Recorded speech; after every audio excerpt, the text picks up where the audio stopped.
Hopefully you're well fed. Maybe you've had some coffee so you don't get too sleepy. Yes.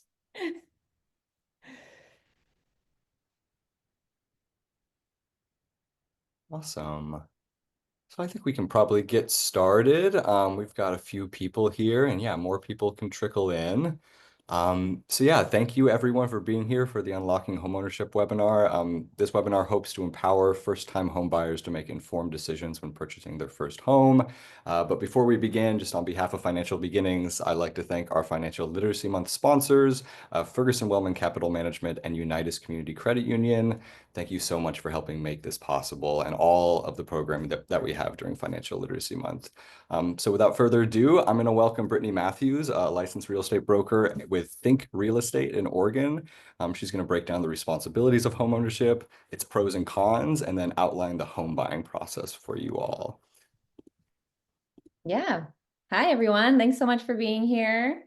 Um, as Jasper said, I am a licensed real estate broker at Think Real Estate in Portland. We have a lot of content to cover today, but if you have any questions, make sure you put them in the chat. We'll have a little bit of a Q&A at the end to make sure that all of your questions get answered. So today, if you can go to the next slide, Jasper, that'd be great. The key topics we're going to be discussing are, is homeownership for me? So we're going to explore the pros and cons of buying a home, determining if it's the right time to buy. We want to make sure that you understand the housing market and different timing considerations that you should keep in mind when timing the market. And number 3, assessing financial readiness. We're going to explore all of the costs that go into buying a home and making sure that your personal finances are in check and no hidden fees come up to surprise you. And then the last topic is we're going to kind of walk through the home buying process, talk about the process step by step, from starting your search and preparing to start your search all the way to getting to the closing table. So first topic is homeownership for me. So obviously for generations, homeownership has been considered the cornerstone of the American dream. But honestly, it's not for everybody. Some people prefer to rent, and some people are, really, really excited about finding a home to make their own. So we're going to discuss the pros and cons of homeownership so that you can decide if it is something that makes sense for you. And some people may be financially ready to go right now, but maybe your goals are not quite there yet. Maybe you're focusing on different priorities. And like I said, for some, renting may always be the better option. So no matter where you're at with the journey, what matters most is making sure that you're making informed decisions that align with your goals, with your lifestyle, and with your financial situation here and now, and also in the future.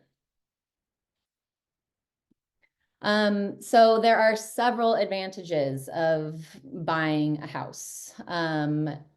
Especially when you're looking at it through a lens of financial education. So some of the key benefits are building equity. I'm sure you've heard a lot about equity, and you build equity over time as you pay down your mortgage, meaning the home's value minus the debt that you have on the home. And you can also build equity by doing remodeling, making your outdated kitchen a little bit more updated, building the home's value while also, paying down your mortgage. And this equity can be tapped into in a variety of ways to help you expand your portfolio. There are options for borrowing against equity to purchase more real estate. And there is some flexibility that comes with building that equity.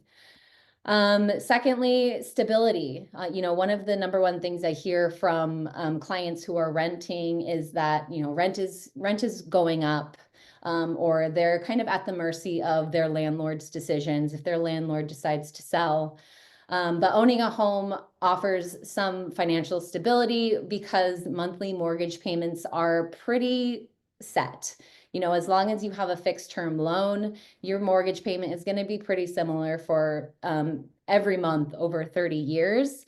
You obviously are kind of at the mercy of property tax increases and insurance increases, as those do make up a portion of your monthly payment. But your principal, interest, tax, insurance payment as a whole does tend to stay very stable.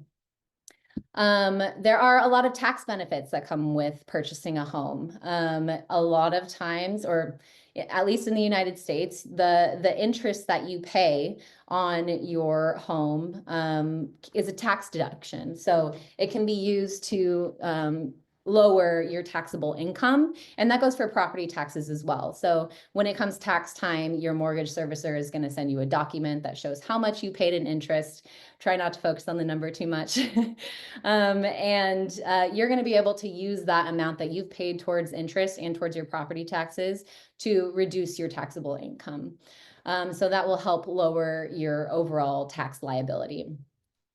Appreciation. So you buy the house for a certain amount, and the longer that you hold it, the higher that it ends up being worth, you know, especially in an area where housing prices are consistently increasing, and historically housing prices and the value of homes does tend to be a very stable investment.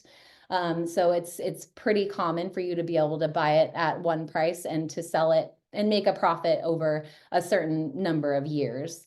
I typically recommend my clients stay in their houses at least 5 years, if not 7 years, in order to make you know, a decent profit on the sale of their home.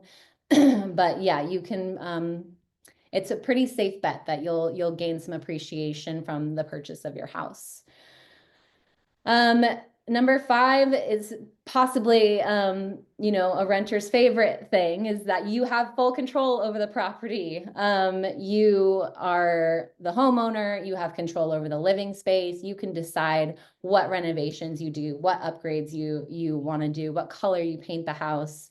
And you're not at the mercy of anyone else's decision making. There is a caveat to that when you purchase in a HOA.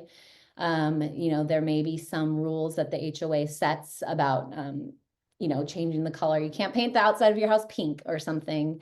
And typically you have to go through some sort of architectural review process with the HOA to make changes.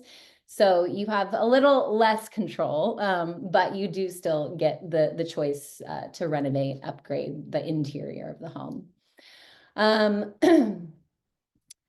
It's a hedge against inflation, homeownership. So like I mentioned before, with rent, you are kind of at the mercy of the rental market, with cost of living rising, and rent typically increases as cost of living increases. But again, your mortgage payment will typically stay pretty much the same unless you were to refinance or to borrow against the home. And then, of course, it's a retirement asset. So once your mortgage is paid off, you can live there rent-free. So if you are retired, it's obviously a huge benefit not to have a rent or a mortgage payment. You can also choose to rent out your house and travel the world, or, you know, and enjoy the income that comes with renting out the property and generating that income. Or you can also sell and take whatever money you earn and, again, travel the world. I don't know. All right. There are, of course, cons to every pro. So it is a great financial goal, but there are some potential downsides to consider. There are, of course, high initial costs. You know, there are a decent amount of barriers to entry, and money tends to be the biggest one. Down payment typically will require anywhere between 3% and 20% the price of the house that you're buying. Most of my first-time buyers are putting between 5 and 10% down. but that tends to be a bit of a hurdle for people. And then, of course, you have closing costs, which are fees for legal services and other administrative tasks, like you have to pay the title company. So those tend to add up. They tend to be between 2 and 5% of the price of the house. For my first timers, it tends to be anywhere between $10,000 and $15,000 for closing costs. And then you have inspection costs as well. In Oregon, we recommend doing a general inspection, underground tank scan, a radon test, and a sewer scope. And all of those tests tend to be around $1,000. And that amount is going to vary depending on the age of the house, how big it is, how many bathrooms, etc. There are ongoing expenses with home ownership. So of course you have to pay your mortgage payment. And it can be very high, especially in a market where the interest rates are a little higher. We're floating around 6.5% right now. And that does tend to make monthly payments pretty significant. You also have maintenance and repairs. As a homeowner, you are responsible for all the repairs for your house and any major improvements you do. And, putting those maintenance items and repairs off can cause significant issues down the line. So it's something that you want to make sure you are staying on top of to make sure that those issues don't become larger problems. You have property taxes, and those tend to be wrapped into your mortgage payment if you have a mortgage servicer. And same with homeowners insurance as well, tends to be paid as part of your monthly payment. But property taxes increase. I haven't seen a time where my property tax bill has gone down. And same with homeowners insurance. It does tend to increase slightly over time. Recommend always shopping around for homeowners insurance and making sure that you have the best rate and coverage available. Less mobility is another con of home ownership. So obviously you buy a house in a neighborhood, you're probably going to be stuck in that neighborhood for, like I said, at least 5 to 7 years. So make sure you like the location that you purchase in, but it can tie you down to a location. So if a new opportunity arose and say you got a really cool job in another city, you now have a home to deal with, whether it means that you're going to sell that home or whether you can find a renter to rent it out and pay your mortgage for you. It just is a factor to consider. Of course, there is time and effort that goes into maintaining the property. You have yard work, you got to clean the gutters, you have your seasonal tasks that you need to do. And like I mentioned, putting those tasks off can cause a lot of harm to a home, especially if you're in a city like Portland. It rains so much, and water is like a home's worst enemy. So there are a lot of maintenance items that are required to make sure that our homes stay safe from water intrusion. And then, of course, it's a long-term commitment. You are going to be paying this house off for a very long time. Typical loan terms are about 30 years. And of course, there are strategies that you can use to pay it off a bit faster, or you can, sell and move to a different house. But typically, if you have a loan, it's going to be a long-term commitment. And interest and amortization. So like I said, interest rates are on the high side right now. And when you first start making your monthly payment, you're going to notice that you're paying a lot of interest and very little towards the principal of your loan. As you move through your loan, those numbers kind of start to switch roles. You'll start paying a little bit more in interest or in principal, and your interest will start going down. But it's a little hard to swallow in the beginning. And of course, when you go to the title company and sign your paperwork, they have pages and pages where they list every month payment for 30 years. just skip over those pages. You don't want to look at them. They're a little painful. And then, you know, of course, if you are signed on to a higher interest rate, you have opportunities for refinancing. But refinancing may not always be the best choice. It may not lead to better terms. And it also requires you to start your loan term over. So that 30 years starts over. And then, of course, you have market risk to consider. So if your property value declines, you may end up owing more on your mortgage than what your house is worth. Now, it's really difficult to actually determine whether that's going to happen. Uncertain times, you know what I mean? So I wouldn't necessarily make that something that you are relying on to determine whether or not to buy a home, but it's definitely something to consider. And you want to make sure that it's the right time to buy. And that doesn't always mean necessarily timing the market. But there is that consideration that goes into it, but it's also what is the good time for you.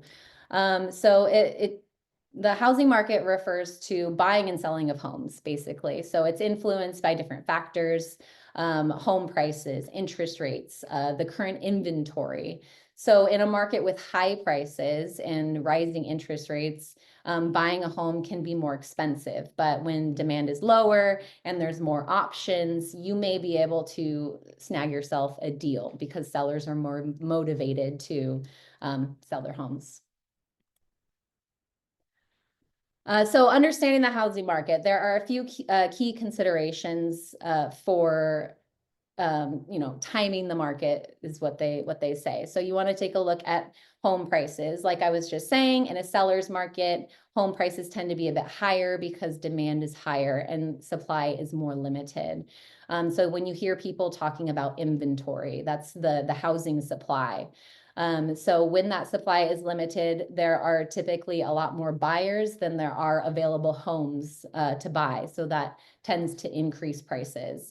In a buyer's market, prices tend to be a little bit lower. It offers more affordable options. And, you know, sellers tend to be more motivated to sell to you. You know, as a buyer, you have the option.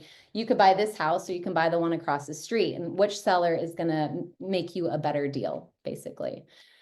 Then you have to consider interest rates as well. Low interest rates make it less expensive to buy a house. Your monthly payment will be lower. High interest rates increases your monthly payment. And it's pretty surprising how big of an impact interest rates have on monthly payment. Like, you know, back when rates were at 3% or so during the pandemic, competition was really, really high because the interest rates were allowing more buyers into the market and were allowing it to be a bit more affordable for buyers to buy a home. But now with interest rates at 6.5%, or they were, you know, 8 not too long ago, it makes it a lot more difficult. It makes it so less buyers are able to afford the monthly payment. And therefore it affects the market. It also affects whether or not sellers are willing to sell. If they are locked in with their current home at a really great interest rate, they may not be very motivated to sell their house with a great interest rate and move to another house with a not so great interest rate. And then supply and demand. You know, like I said, when we talk about supply and demand, we're talking about inventory. So the supply of homes determines how competitive the market is. And then demand is going to show how many buyers are competing for homes. So like we mentioned, in a seller's market, you have high demand and low supply, whereas in a buyer's market, you have lower demand and higher supply. Buyers will have more options.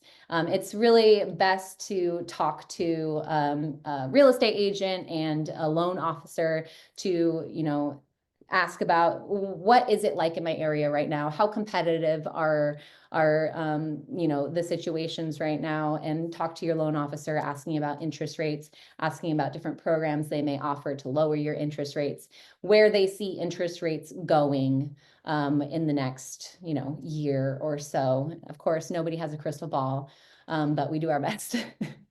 And then, if it's not, if the key market considerations are not lining up in your head, but you still want to buy a house, I don't think it should deter you from buying a house. If you personally feel like you are emotionally, mentally, financially ready, and it's something that you really want to do, you kind of just make it work. And it's important to remember that housing is a long-term investment. So I tend to favor time in the market versus timing the market. Because the longer you're in your house, the more you're able to build equity, the more your house is able to appreciate. Um, are you financially ready? So we're going to talk about the different costs that go into home buying, about the process in general and whether or not your financial situation aligns with those costs. So it's more than just the listing price and it's more than just down payment. A lot of buyers are going to be taking out a mortgage to finance their purchase. But there are a lot of upfront costs that you need to consider before closing. So one of those is going to be earnest money. And earnest money is typically 1 to 2% of the price of the house, and it's paid within 3 business days after your offer is accepted. And it's not extra money, it's just a small chunk of your down payment that you're paying ahead of time to show the seller that you are committed, that you are going to follow through with the contract. And it's kind of this little chunk of money that you're putting on the line to show that you're going to close. And then you have home inspection costs. So those are paid out of pocket during the transaction, typically in the first third of the transaction. And like I said before, my clients tend to pay around $1,000 plus or minus, depending on how old a house is or how large it is. And it's also going to depend on the inspections that you do.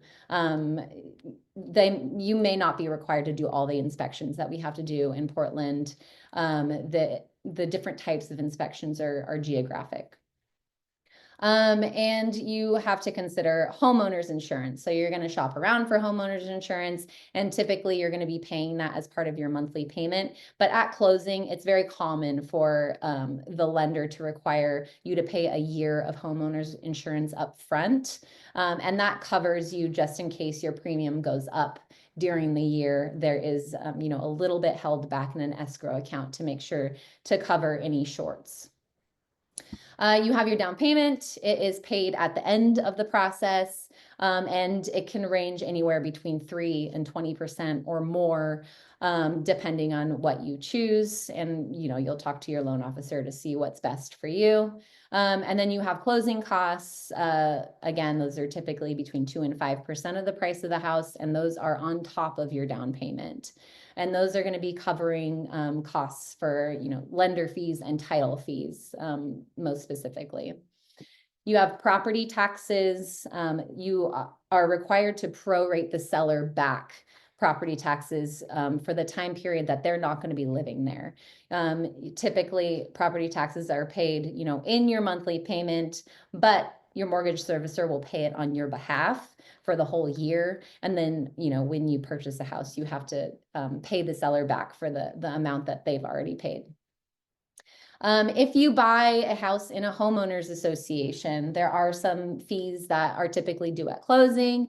Oftentimes they'll collect a couple months of homeowners association fees, your monthly fee. And sometimes they collect a working capital fee as well, which is a little chunk of money that they determine is gonna, get you a good start with the homeowners association. And realtor fees are also paid at closing. It's pretty common, at least where I'm at, for sellers to cover the cost of those fees. It's something that you negotiate as part of your offer. And it just becomes a term of your offer. So I personally charge 2.5% for my services. My clients do need to sign a contract with me saying that they understand my fees and that they're able to pay them, but we ask the seller to cover those fees, and that's typically paid out of closing as well. So when you're deciding whether or not homeownership is your goal, you want to assess your financial readiness. So these are a few things that you want to consider. You want to think about your net worth. You can calculate this by taking your assets and subtracting your liabilities or your debts. And your assets can be savings, investments, any other assets you have. Some people even take, loans against their retirement funds in order to make their down payment. So there are a lot of options to consider there. You want to think about your credit score. Typically, a credit score of around 620 or higher is preferred. And the higher the credit score, the more favorable interest rate you're going to get. There are options for individuals that have lower interest rates, particularly FHA loans, allow for financing with a lower credit score. I'm sorry.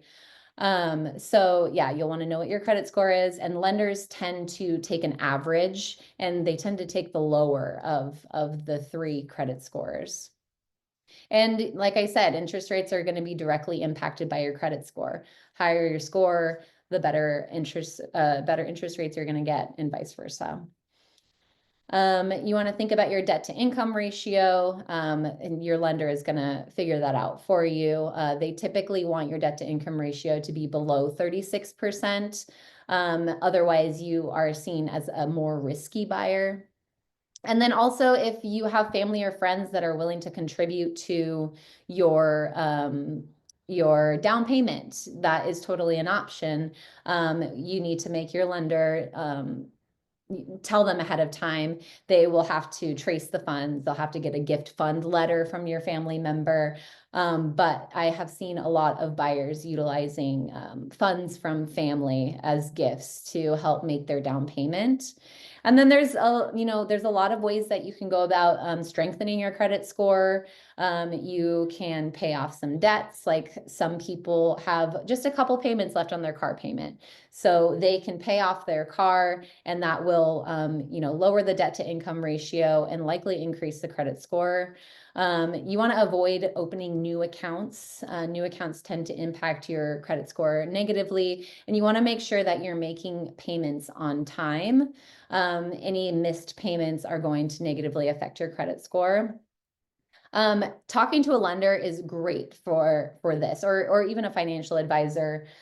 They will collect your documentation. They'll run your credit score. They don't do a hard credit pull right away. They usually do a soft credit pull so it doesn't hit your credit. Once you're in contract, they'll do the hard credit pull. But yeah, you talk to them and they'll be able to, look at your finances, determine if you're ready and if your goals line up with, reality. And then also if they don't, then a good lender should be able to make a roadmap for you. And they should be able to tell you like, hey, over the next year, we're going to work on your credit. These are the things we're going to do. Or over the next year, we're going to pay down this credit card and we're going to reassess your situation, after that's done. Yeah, and then there's a lot of options for down payment assistance as well. You don't have to have 20% down to buy a house. That's a huge misconception. And I feel like a lot of people feel that they have to save up that much in order to buy a house.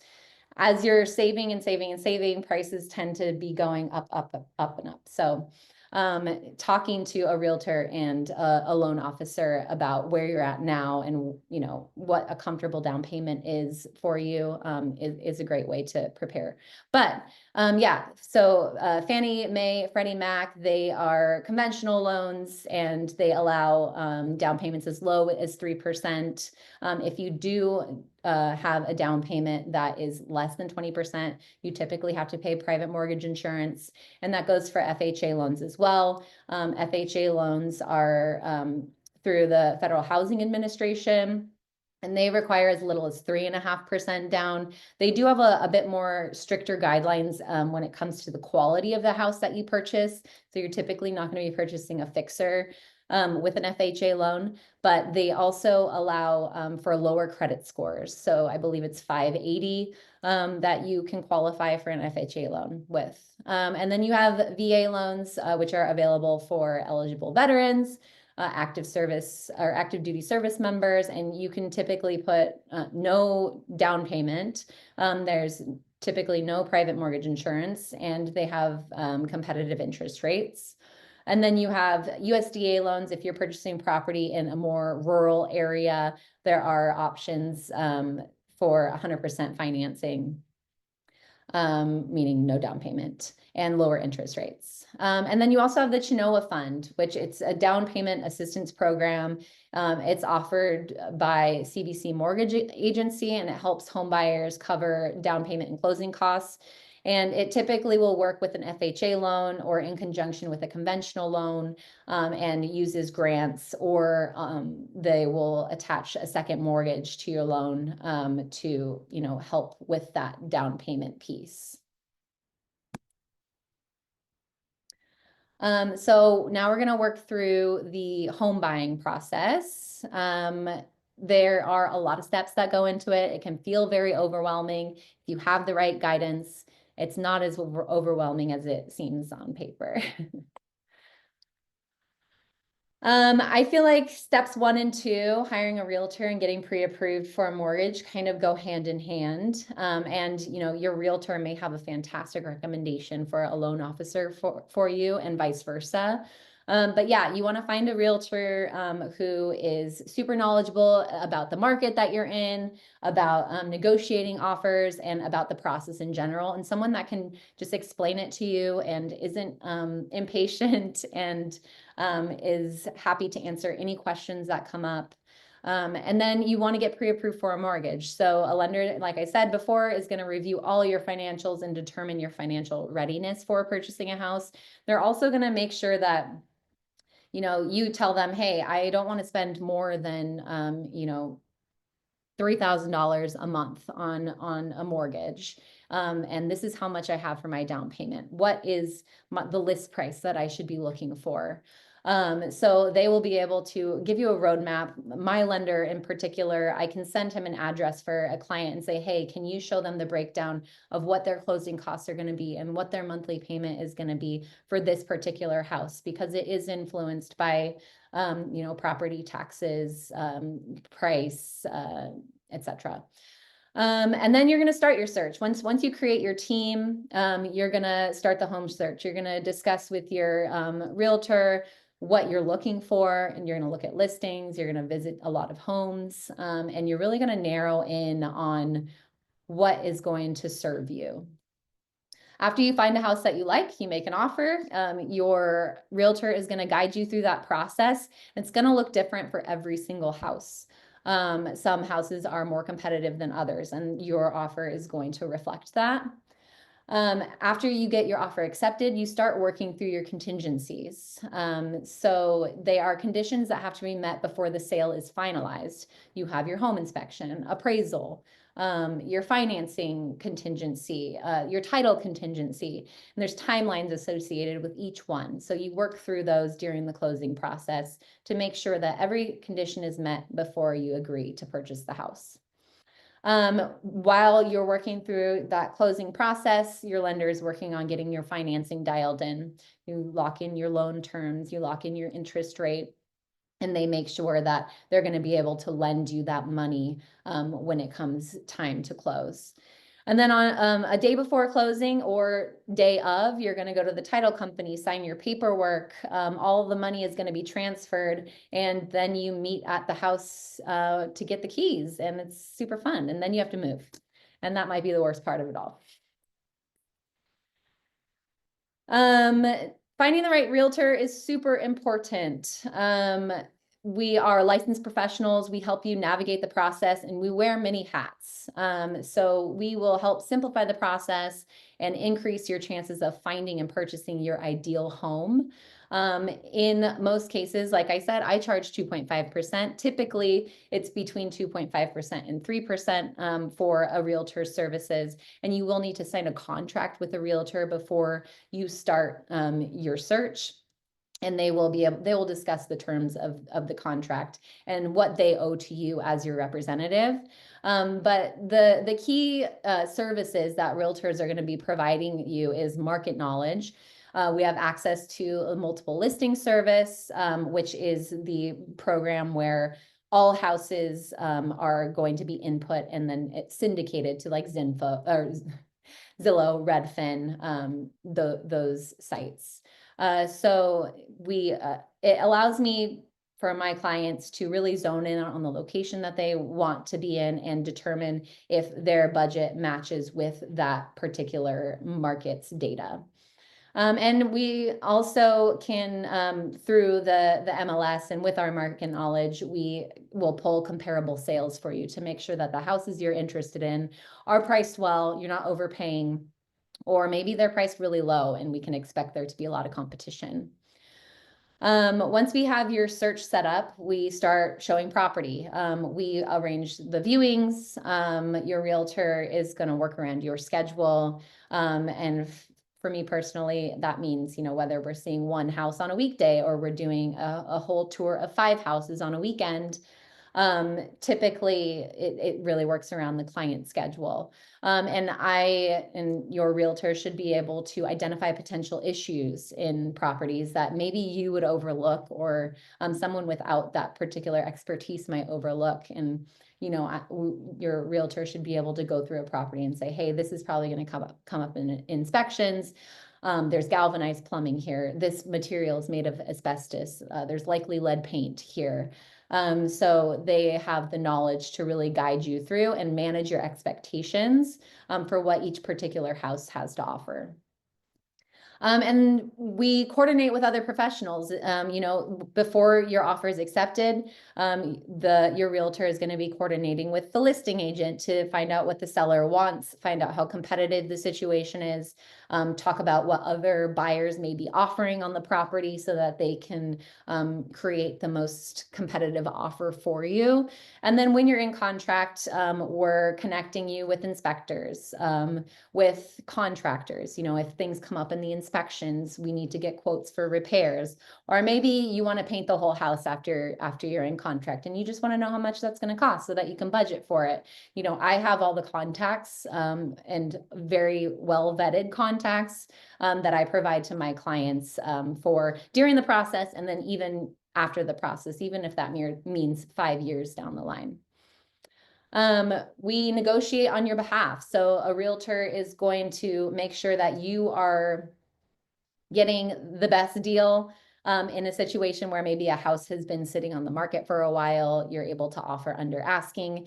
They are going to do their best to negotiate with the seller to get you the best deal, but also come to favorable terms for both parties so that the transaction can move forward. And in a competitive situation, they are going to make sure that you get that house that you want, even if there's 4 or 5 other buyers who are interested or have already submitted offers on the house. And they're going to help you with paperwork. There is a lot of legal heavy paperwork involved in the process, and they should have the knowledge to be able to break that down in more general terms for you, so that you understand what you're signing. And so that there's no surprises down the line. And they'll also know when they are a bit beyond their means, and maybe they should recommend that you would consult an attorney for specific things. Like for me in particular, I want to make sure that my clients who are purchasing homes in an HOA consult an HOA review attorney because they have the knowledge to review all the HOA rules, all the financials, all the meeting minutes, and come up with, okay, this HOA is healthy, or terminate the transaction, this HOA is going bankrupt. And I've had it go both ways. And then they're just going to guide you through the whole process from getting your offer accepted to closing. There are a lot of steps, but with the right guidance, it's not going to be as stressful as it seems, I promise. And ways to find the right realtor. You can ask for referrals from friends or family. You can go to open houses and meet people. I meet a lot of clients at open houses. Is the realtor paying attention? Do they know how to answer the questions about the house? Are they friendly? Can they hold a conversation with you? These are all things to consider. You can look at reviews online, and I recommend that you interview multiple realtors. You want to make sure that you are vibing with them.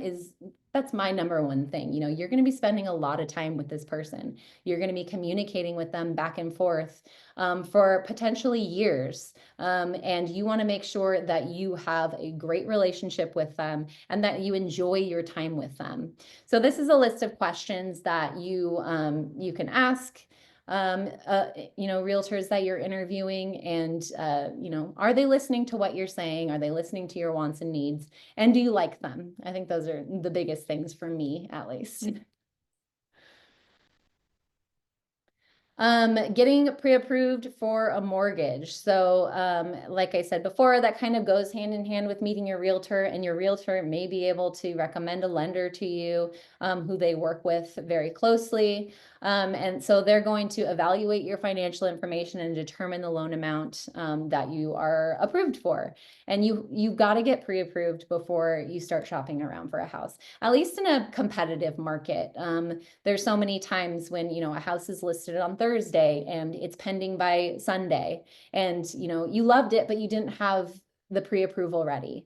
So making sure that you are working on that at the same time as you're choosing your realtor, get your team really dialed in, because shopping for a house without a pre-approval is kind of like going shopping without any money. And finding a lender, you can research online. You can go to your local credit union and see what they offer. And, taking recommendations from family and friends, of course. To get pre-approved for a loan, you are going to need a lot of information. They require a lot of documents, and it can be a bit exhausting, but yeah, it's just what they have to do. So they're going to ask for proof of income. They're going to want your pay stubs, tax returns, especially if you are self-employed, W-2s from your work. They're going to take a look at your credit history. They're going to pull a credit report, and assess your credit score. This will determine how risky of a buyer you are. They're going to look at your debts and your assets. Like I said, if you have like student loans or credit cards or a car payment, they're going to take that in consideration, and they're going to weigh that against your assets. And then they're going to check in with your employer too. They're going to make sure that you have employment, that your employment has been steady, and that you will continue to have employment throughout the closing process. So before you start your search, it's super important to kind of reflect on what's important to you. What are your wants? What are your non-negotiables? And it's good to stay open. I think it's focusing on a few key things that are really non-negotiables, is great. But making sure that you're staying flexible with the house itself. Having too strict of guidelines can make it pretty difficult. Obviously, you're probably not in a hurry or anything, but you do want to make sure that you are aligning your wants and needs with what is actually going to be available in the area that you want it to be in. Some people are very specific about the school district that they want to stay in, number of bedrooms, number of bathrooms.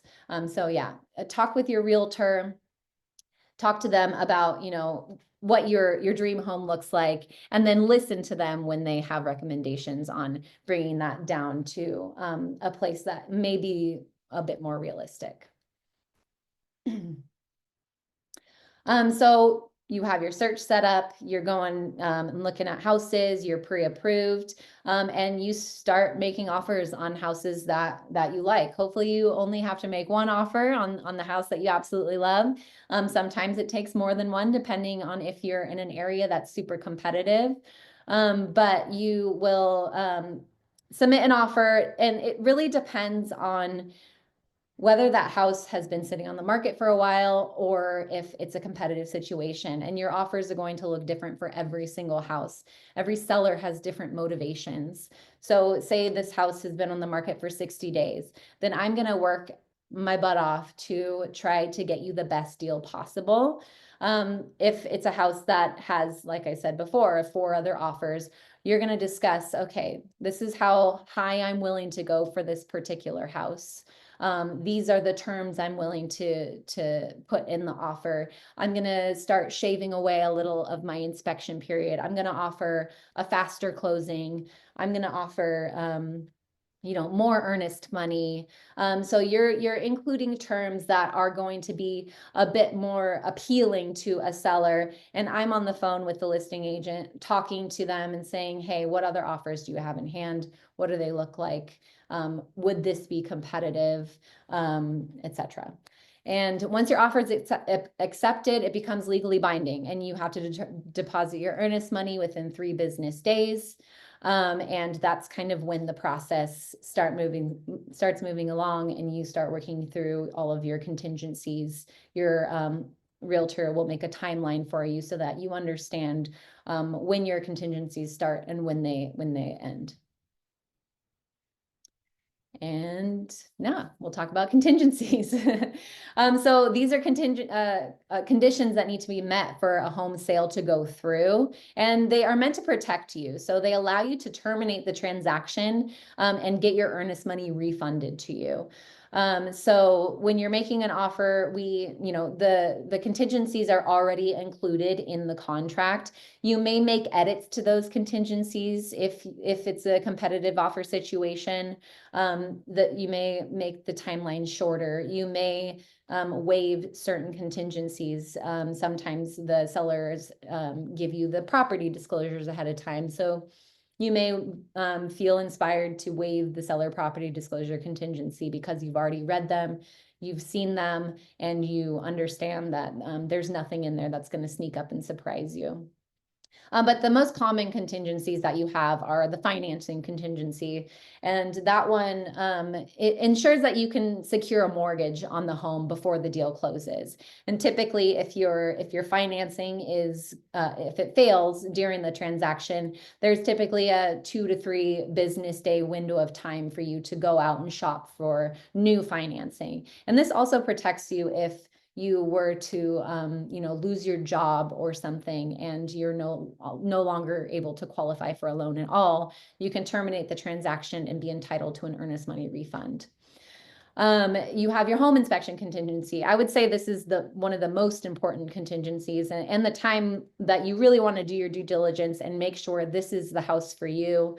It's the main contingency to use to terminate a transaction. So typically there's 7 to 10 business days. Again, if it's competitive, you might start shaving away at that timeline. But this is the time to do your inspections, get any quotes for repairs on items that came up in inspections, and then you have this time to negotiate with the seller on whether they're going to provide you credits towards closing costs, or whether they're going to physically repair something prior to close, or maybe you can negotiate a price reduction to make up for some of the items that came up in inspection. And if you can't come to terms with the seller during this time period, you are able to terminate the transaction and are entitled to an earnest money refund. You have the appraisal contingency, which is technically part of the financing contingency. It allows you to terminate the transaction if the appraisal comes in low. So your lender is going to hire a third-party appraiser to go into the house and say, this is what this house is worth. And they use comparable sales to determine that house's worth. And that appraised value cannot be lower than what you offered on the property. It has to be either equal to or over the amount that you offered on the property. If it is lower, there's a point of negotiation between the seller. You can ask the seller to lower the price of the home to meet the appraised value. You can negotiate back and forth and say, okay, it's 10,000 lower. I'll bring forward 5,000. You bring forward 5,000, and we kind of meet in the middle. Or you can terminate the transaction and be entitled to an earnest money refund. And then you have the title contingency. It ensures that there is a clean title being passed on to you. There's no rights to ownership that are going to come up, and you're not going to have anyone knock on your door and say, "Hey, this is actually my house." You have the title contingency to make sure that the seller is passing on a clean title to you. And once all the contingencies are met, the lender is finalizing your mortgage, basically. That's kind of the last little bit of the transaction. They're making sure that you are able to secure financing. You're figuring out the type of loan that you're using. Typically, you figure this out before you make an offer. Sometimes it can change in the transaction if maybe an FHA loan is more favorable for you versus a conventional loan. But the lender is going to be working hard to make sure that your financing goes through and that they're going to be able to fund the loan at the end of the transaction. And they will be the expert to be able to walk you through the types of loans, the ones that are going to be working best for you, and the type of interest rate you're going to need. Fixed rate loans, I would say, are probably the most common. Adjustable rate mortgages, they start at one rate for 5 to 10 years, and then they are variable after that point. And then there's also a temporary buy down, which is a great tool that people have been using in a high interest rate market, where you can subsidize your payment for the first couple of years. So you lock in at 6.5%. The first year, your rate is 4.5%. Second year, it's 5.5%. And year 3 through 30, you're locked in 6.5% rate. And then finally you close. There's a few things that happen, within, 3 or so days of closing. The lender sends you the closing disclosure. They have to send it within 3 days. This goes over the terms of your loan, all of your closing costs, and it really finalizes all those details. The title company makes sure that you have title insurance on the property. They've already cleaned the title for you to make sure that they're not passing on any flaws. If you want to do a final walkthrough of the property with your realtor, make sure that the seller is passing it on to you in a condition that you agreed upon. That's your opportunity to do so.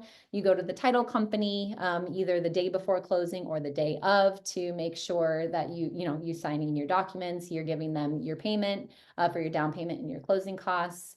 On closing day, the lender is going to fund your loan. The title company is going to send the deed with your name on it to the county to record in your name. And then it's recorded and it becomes yours. And yeah, you meet at the house, you get the keys, and that's it. Easy as that. And now we'll open it up to any questions that y'all might have. Yeah.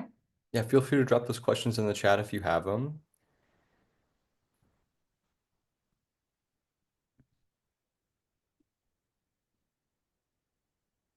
I'm really sorry to hear that your credit score went down when you paid off your car.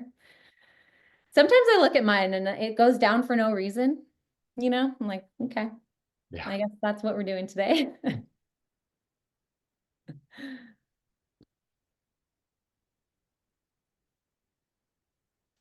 So the question is, are there any issues with attending open houses before being pre-approved? No, not at all. I mean, as long as you have realistic expectations about if you tour that house and you fall in love with it, it's going to be quite a hustle to get all of your stuff together, in order to make an offer on it. But no, there's no issue. I think it's a great way to meet agents and to really kind of dial in on the location you want to be in, what you like about different houses, what you hate about different houses. Yeah, it's good experience. Brittany, I have a question. You mentioned you might have a realtor for, years as you're searching for a home. Mhm. Is that realtor essentially working pro bono for you as you're trying to find a home until you close, or are there fees associated with that service? Um, it really depends on what your contract says. Okay. Realtors will set it up all different ways. Some people will charge like an initiation fee. Some people, like me, for example, I like to just get paid when it closes. So technically, yes, I am working for free until close date. Which is why, like the fee is going to be the same for somebody who sees one house and buys that house versus somebody who sees 30 houses and buys a house after 2 years. It's hard to really know how the process is going to be for each particular individual.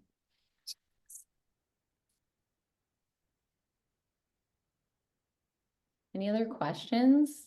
I just did such a good job, answered all the questions. Seems like it. Awesome. Well, just FYI to everybody, we're going to be sharing recordings of this webinar towards the end of the month as we wrap up Financial Literacy Month. So be on the lookout in your email for that if you want to review the presentation. But again, just thank you so much, everyone, for attending. Thank you so much, Brittany, for your expertise and sharing your Thanks for knowledge. having me. Yeah, this was wonderful. Oh, we got some more. We have two questions. Excellent. Or one question at least. The first one is, Oh, are nice. Zillow or Redfin a good tool to search for houses? Totally. Yeah. And some people prefer one over the other. I would be careful to really trust the Zestimates or, the estimated values of houses. Your realtor is going to be the best person for that, especially if you are living in a competitive area. The Zestimates tend to be a little bit off, but yeah, they're a really great tool for especially preliminary searching. I like the RMLS, which is the system I use for my clients because it has a lot of information in a consolidated format, and I can set up automated searches. But that's my preference. Um, let's see. Congratulations, Joanna. Yeah, congratulations. That's exciting. Yeah, super exciting. Mm,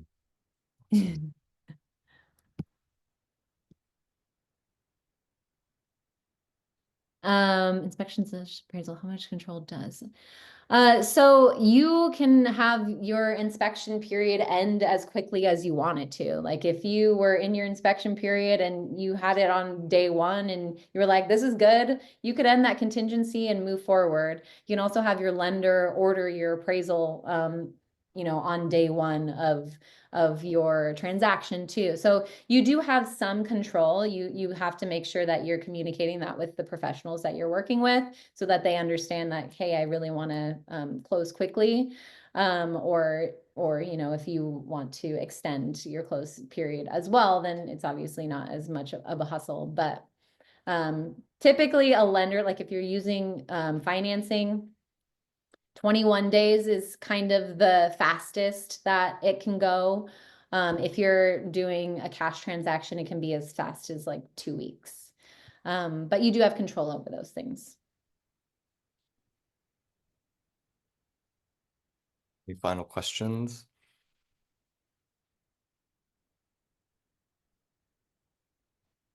Well, awesome. We have a minute left. So take back your minute, everybody. Thank you so much. And yeah, Brittany, again, so much gratitude for you coming out and presenting on this and sharing your expertise. Thanks you to everyone for attending and celebrating Yeah. Financial Literacy Month with us. And yeah, hope to see you all soon. So have a good, wonderful rest of your Thursday, everybody. Thank you.